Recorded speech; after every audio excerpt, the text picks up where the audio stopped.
Are you tired of deleting gaps between clips one by one in Filmora? Using a ripple delete every single time wastes a lot of time. Today I will show you how to remove all gaps in just one click. Welcome back to LaremBel, where I share quick solutions for computers, games, and software problems.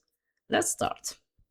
Here I have multiple clips on my timeline, and as you can see, there are many empty space between them. Normally, you will right click and choose a ripple delete like I'm doing, then repeat the same step again and again for every gap. If you have many clips, this takes forever and slow down your editing.